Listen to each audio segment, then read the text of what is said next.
안녕하세요. 시사팩토리 100.3 김유리입니다.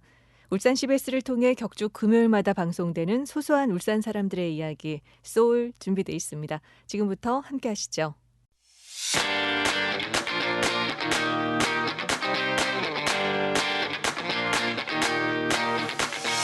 어릴 적 하늘을 나는 자동차를 타는 모습을 상상하며 그림을 그렸던 기억이 납니다. 우리는 언제쯤 하늘을 나는 자동차를 타고 다닐 수 있을까요? 1989년에 방영했던 2020년 우주의 원더키디라는 만화 혹시 기억하시나요? 우주에서 실종된 아빠를 찾기 위해 우주선을 타고 변신도 가능한 인공지능 로봇에 무엇보다 기억에 남는 건 에어스타를 타고 하늘을 다니던 주인공의 모습입니다. 에어스타는 현재 플라잉카를 떠오르게 하는데요. 오늘은 자동차에 대해 이야기를 나눠보려고 합니다. 먼저 소소한 울산 사람들의 이야기 소울 멤버들 인사부터 할게요. 네, 안녕하세요. 저는 사고뭉치의 뭉치입니다. 네, 안녕하세요. 저는 스무디를 좋아하는 무디입니다. 안녕하세요. 저는 오늘 진행을 맡은 쨍하고 있들라의 짱입니다. 네, 반갑습니다. 반갑습니다.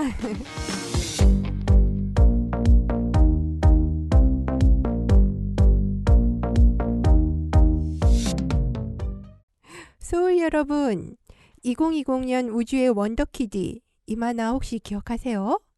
네, 그쵸. 제가 어렸을 때 본 적이 있는데요.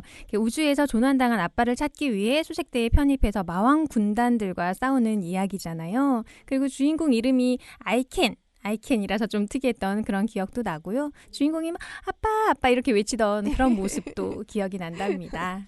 이게 저는 이제 어릴 때 워낙 만화를 좋아하다 보니까 이제 TV에서 만화를 나오면 이제 계속 봤었어요. 사실 내용은 이게 뭐지 좀 싶더라고요. 사실 내용이 잘 모르겠어요. 이게. 아, 그래요. 아무튼 영상은 훌륭하니까 재밌게 봤죠. 새로운 그런 타고 다니는 게 많이 나와서요. 자, 조금 어렵긴 해서 시대를 앞서갔다는 이야기가 많았죠. 그리고 어떤 경우에는 부모님들이 어린이들이 무서워한다는 항의 전화를 했다는 웃지 못할 이야기도 또 있고요. 그러니까요. 그러니까 지금 생각해보면 정말 좀 신기한 게 많았던 것 같아요. 그때는 진짜 돌아오지 않을 것 같았던 2020년이라는 그런 배경도 놀라웠고요. 그리고 또 만화에서 나오는 2020년의 모습이 진짜 또 돌아보면 현재의 모습과 비슷한 부분이 많아 보여서 그 작가님 정말 대단한 분이셨구나라는 생각도 하게 됩니다. 그래서 저는 이게 2020년이 되었을 때 많은 사람들이 원더키디라는 만화를 많이 찾았나 싶더라고요. 네, 그런 것 같네요. 자, 이렇게 앞에서 하늘을 나는 자동차 이야기를 하니까 우리나라에서 처음 만들어진 자동차는 혹시 뭔지 다들 아시는지 궁금하네요. 그거 알죠? 포니잖아요. 포니원. 네, 맞습니다. 한국 최초의 자동차죠. 포니원. 포니는 1975년 12월에 만들어졌는데요. 대한민국 최초의 고유 모델을 가진 승용차입니다. 아시죠?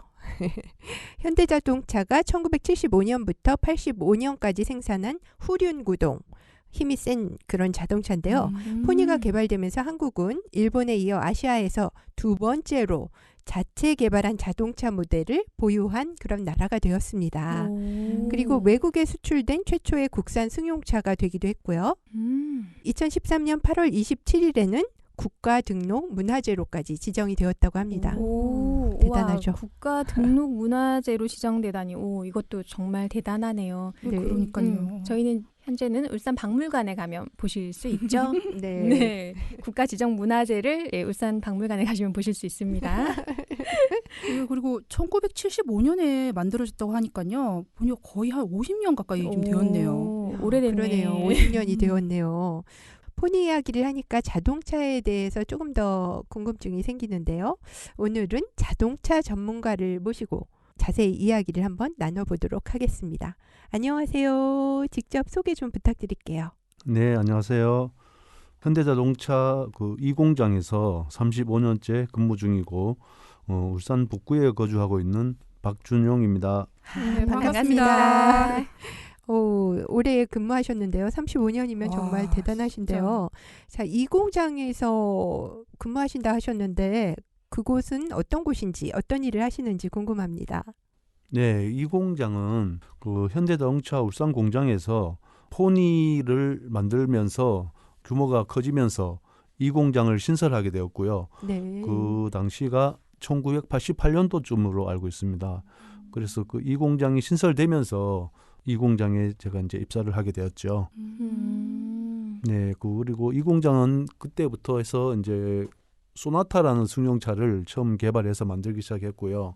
그 이후에 계속 그 소나타를 만들어 오다가 아산에 현대자동차 공장이 생기면서 그쪽으로 생산 시설이 넘어가고요. 지금은 그 이 공장에서 SUV 위주로 이제 생산을 하고 있습니다. 그 혹시 아시는지 모르겠지만 산타페, 네. 팰리세이드, 오. GV80이라고 80. 제네시스 아. SUV, 오. GV70, 네. 또 최근에는 GV60이라 해서 전기차도 만들고 있고요. 오. 전기차 2가지를 또 생산하고 있습니다. 많은 걸 와. 하고 있는데요. 잘 나가는 차들은 다 만드시네요. 그러니까. 지금 현재 인기 있는 품종들. 네. 그럼 35년 전이면 몇 년도죠? 언제부터 근무하신 거죠? 네, 1988년. 88년도. 제가 7월 5일 날 입사했습니다. 아, 그렇군요. 88년. 이거 원더키드 얘기할 때 그 당시인데요. 그러면 그 당시에 자동차 공장 주변, 지금 현재는 연포동하고 양정동이잖아요. 그때 그 주변은 어떤 모습이었나요? 그 당시에는 그 양정동하고 연포동 하면은 울산 시내하고는 거의 이제 동떨어진 지역이었죠. 그 양정동하고 연포동 주변은 사실 그 당시에 현대자동차가 이제 그 점점 규모가 커지면서 외지에서 현대자동차에 구직을 하기 위해서 온 친구들이 처음 이제 그 생활을 뭐 자취를 한다든지 하면서 이제 처음 생활을 시작하던 그런 지역이었죠. 현대자동차 입사했을 때와 지금 이제 현재까지 좀 많은 변화가 있을 텐데요. 어떤 점이 제일 다른가요? 아무래도 그 규모 면에서 엄청 커졌고요. 일단 그 당시에 현대자동차에서 생산하는 차종이 그렇게 많지 않았거든요. 포니 이후에 뭐 스텔라, 뭐 소나타, 네. 아니면 또 뭐 포토 뭐 이런 정도였는데 지금은 제가 현대자동차에 근무를 하고 있지만 저도 이렇게 다 헤아릴 수 없을 만큼 많은 차종들을 생산하고 너무 있어서 많은 차가. 너무 많으니까. 저도 사실은 네. 뭐 어떤 차가 우리 회사에서 다 만드는지 다 이야기 드릴 수가 없을 정도입니다. 아, 네.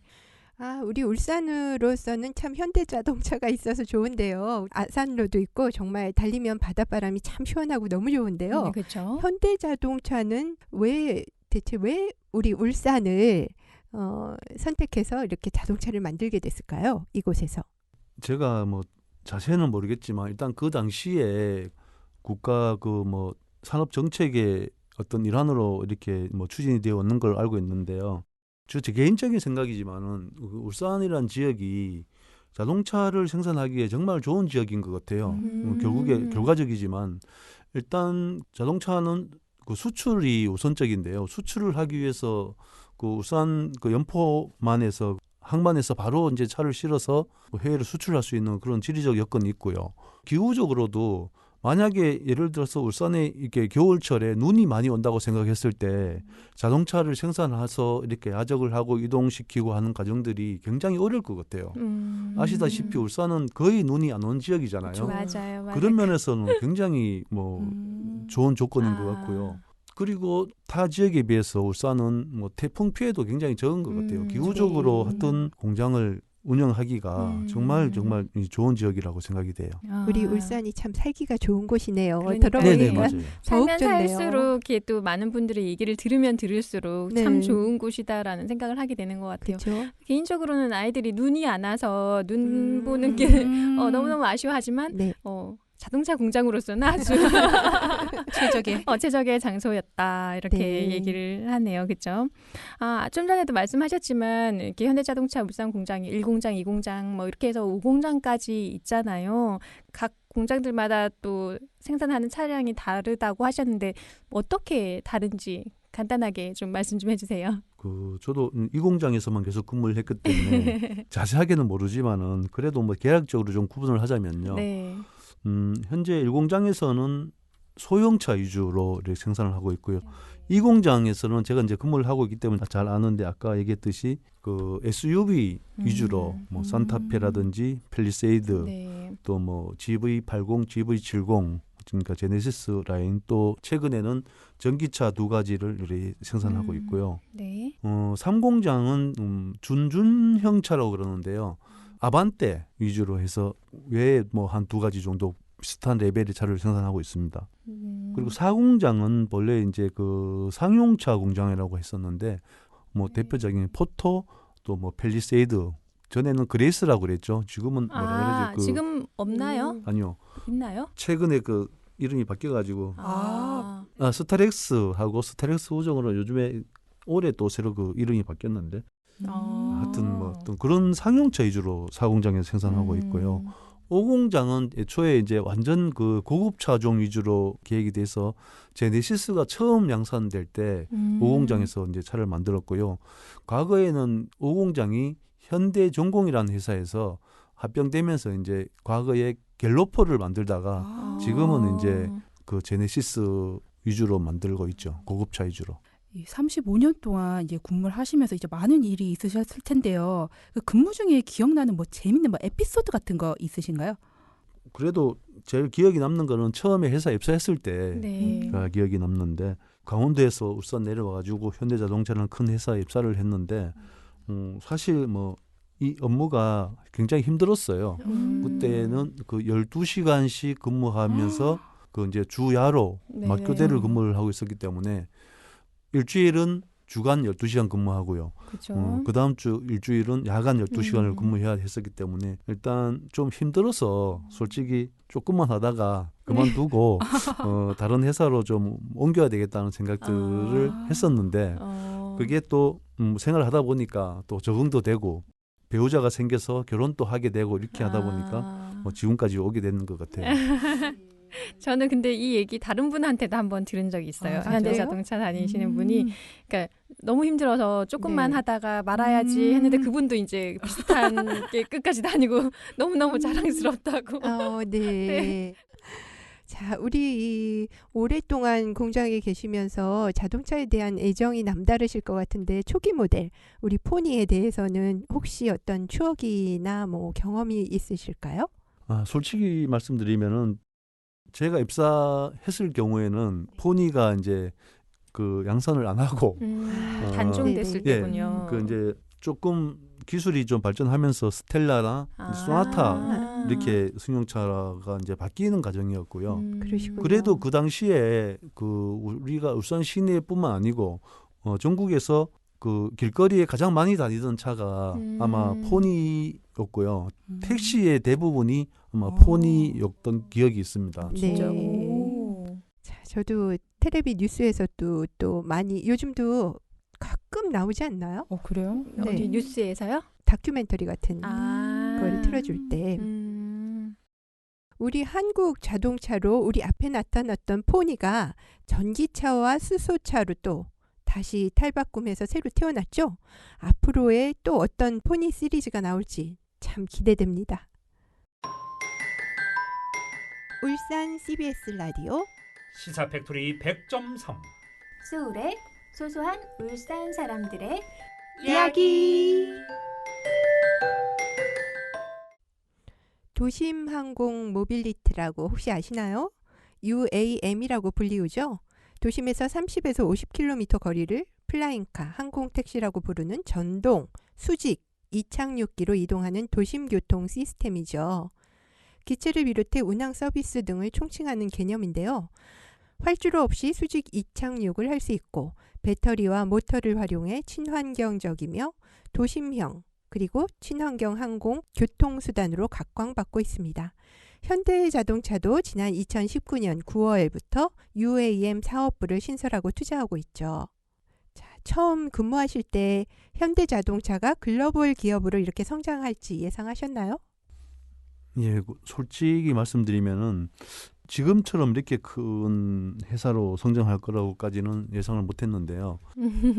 그러니까 중간에 그만둘 생각하셨던 거죠. 어디 딴 데 가도 뭐 더 좋은데 또 있나요? 뭐 지금처럼 이렇게 큰 이제 인류 회사로 성장할 거라고까지는 당연히 이제 예상을 못했었는데요. 그래도 뭐 그 회사가 잘 됐으면 좋겠다는 생각 정도였던 것 같아요. 그러면 이제 이 자동차 근무하시면서 가장 이제 보람을 느꼈을 때는 또 언제신가요?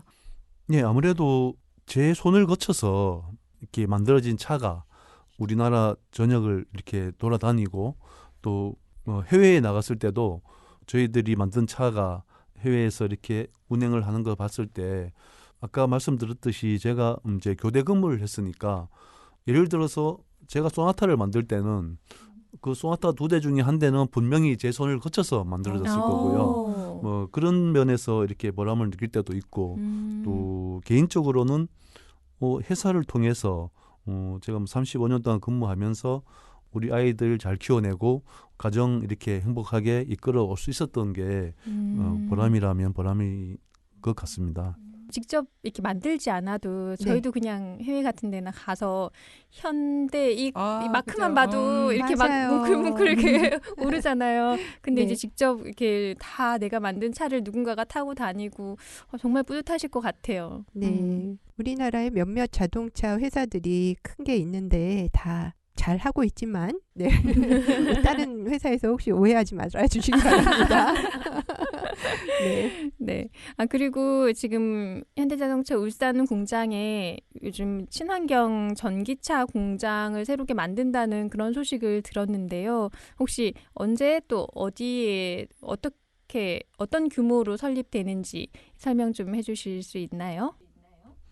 네, 뭐 아시다시피 올해 그 회사하고 노동조합하고 임금 협상 과정에서 해외뿐만 아니고 국내에도 이렇게 좀 투자를 해서 공장을 신설하자는 의견이 있어가지고 이렇게 좋게 결정이 돼서 정확한 뭐 규모라든지 그런 부분까지는 모르겠지만은 아마도 내년쯤에 지금 울산 공장 내에 주행 시험장이라는 부지가 있거든요. 네. 이제 주행 시험장은 이제 남양 연구소로 이전을 했기 때문에 그 부지에 아마 내년에 그 전기차 전용 공장을 짓는 걸로 이렇게 계획을 하고 있는 걸로 알고 있습니다. 그러면 또 이제 인력이라든지 인력 창출이라든지 또 다른 지역에서 일하러 또 많이 오시겠네요. 그렇죠?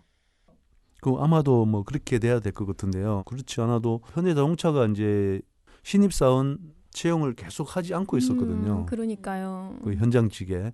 근데 내년에 이제 전기차 공장을 설립하면서 신규 채용을 하기로 아마 결정이 됐는 것 같아요. 그렇군요. 그러면은 이 수소차와 전기차 이 보급 확대가 울산에 어떤 영향을 미칠까요? 당연히 그 현대자동차라는 회사가 지금 또 이제 인류 회사로 발전을 해 있지만 앞으로 계속해서 울산에서 이렇게 성장하고 발전하기 위해서는 아마 그 전기차, 수소차로 이제 그 패러다임을 바뀌면서 발전을 해 나가야 될 것 같거든요. 그런 면에서 그 전기차, 수소차가 울산 공장에서 성공적으로 이렇게 만들어진다면은 울산의 경제도 지속적으로 발전하는데 큰 도움이 되지 않을까 이렇게 생각을 하고 있습니다. 우리 이 수소차와 전기차가 친환경적인 차로서 굉장히 기대를 한 몸에 받고 있잖아요. 그럼요. 그리고 우리 현대에서 또 이걸 잘 만들고 계신데 이게 정말 친환경적인 게 맞나요? 수소차 같은 경우에는 수소차를 달리게 할 수소를 만들기 위해서 그 전기를 너무 많이 써야 된다. 전기 분야에서 수소를 만들어야 되기 때문에 이게 과연 도움이 되는 건가? 이런 의구심도 혹자에게 있더라고요. 저도 뭐 전문 엔지니어가 아니어서 그런 부분에서 잘 정확하게는 알지를 못하는데 제가 아는 바로는 전기를 이용해서 수소를 만드는 게 아니고요. 그 주유소에 가서 기름을 충전하듯이 주유소에 가서 그 수소를 충전을 하면은 수소를 이용해서 차에서 이제 전기를 만들죠.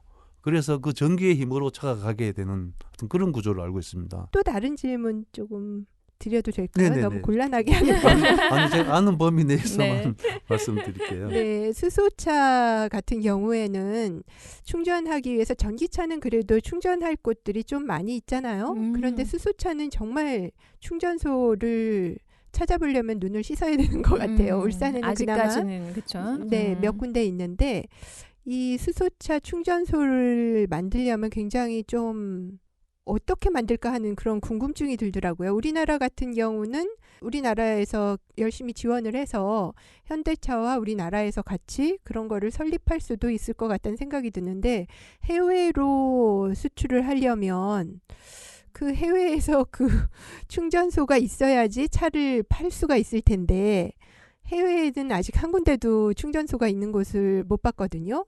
어떻게 팔 수가 있는지, 지금 이 수소차를 만드는 게 과연 어떤 비전을 가지고 어떤 계획을 가지고 계신지 참 많이 궁금합니다. 네, 그 뭐 회사에서 나름의 그 전문적인 계획을 갖고 있는 걸로 알고 있는데요. 제 개인적인 생각을 봤을 때는 과거에 우리가 그 LPG 차가 이렇게 만들어졌을 때 네. LPG 충전소가 많지 않아서 그 좀 힘들었던 그 기억들이 있거든요. 그래서 한번 충전하고 나면은 충전소가 어디 있는지를 기억해 놨다가 좀 남아 있어도 미리 충전을 해놓는다든지 뭐 그런 게 있었는데, 지금은 LPG 충전하는데 아무 불편함이 없거든요. 네. 그 수소도 만약에 이제 우리나라에서 지금 뭐 선도적으로 수소차를 이렇게 만들고 있는 것 같은데요. 알게 모르게 한 군데 두 군데 수소 충전소가 생기고 있고요. 그래서 만약에 우리나라에서 경제적으로나 환경적으로나 긍정적인 이렇게 반응을 보인다면은 다른 나라에서도 따라하지 않을 이유가 없다고 봐지거든요. 네. 아무쪼록 세계 최초의 우리나라 수소차가, 현대에서 만든 수소차가 전 세계로 널리 퍼져 나갔으면 좋겠습니다. 네. 좀 몇 년 뒤에는 그렇게 네. 되지 않을까요? 네. 기대됩니다. 네. 이처럼 자동차 패러다임이 이렇게 바뀌고 있는데요. 그러면 이렇게 저희가 늘 상상으로만 하던 하늘을 나는 자동차, 하늘을 나는 자동차 택시, 이런 거는 언제쯤 되면 저희가 탈 수 있을까요? 탈 수 있겠죠? 그 당연하죠. 제 판단으로 기술적으로는 이미 뭐 당장이라도 할 수가 있을 것 같은데요. 근데 이제 뭐 경제성을 따진다든지 아니면 또 제도적으로, 경제성. 네. 법적으로 또 사회 기반 시설 입착륙할 수 있는 같은 그런 부분들이 구축된다면은 뭐 제 생각에는 지금 당장이라도 가능한 일이라고 봐집니다. 그렇군요. 아니, 길 막힐 땐 정말 빨리빨리 날아서 저기까지 가고 싶다 이 생각 들잖아요. 맞아요. 빨리 만들어졌으면 좋겠습니다. 비싸도 타실 네. 거예요? 비싸. 그거 좀 고민이 되는데 갑자기 어떡하죠? 고민되는데요. 네. 예, 나중에 상용화 네. 되겠죠. 이것도 네네, 그렇죠. 네. 자, 그렇다면 그 날아다니는 차도 지금 만들 수 있다 하셨는데, 막 변신하는 트랜스포머, 이런 자동차도 혹시 만들어질 수 있을까요? 저는 당연히 가능하다고 생각합니다. 오, 네. 혹시 만들고 계신가요? 지금 공장에서? 급비라서 이야기 못 해주실 것 같아요. 저희 모르는 사이에 만들고 있는 건 아니신지 궁금합니다. 뭐 아시는지 모르겠지만 그 현대자동차 그룹 내에서 지금 그 로봇 회사를 인수해서 운영하고 있는 건 알고 있죠. 네, 알고 있죠. 네네. 아마 그런 차원이 아닐까요? 거기에서 뭔가 네. 뭔가 나올 것 같습니다. 트랜스포머. 네. 정말 여러 가지 기대를 많이 하게 만들어 주셨는데요. 자동차에 대해서 우리가 새롭게 조금 더 기대를 많이 하게 되었습니다. 자, 자동차에 관한 이야기를 많이 해주신 우리 박준용 주임님, 감사합니다. 네, 감사합니다. 감사합니다. 하늘을 나는 자동차를 타는 날도 이제 머지 않은 것 같습니다. 트랜스포머? 이것 또한 우리의 꿈이 아니고요. 어릴 때 봤던 모든 게 지금 현실로 다시 바뀌고 있네요. 앞으로 어떤 것들이 또 우리를 놀라게 할까요?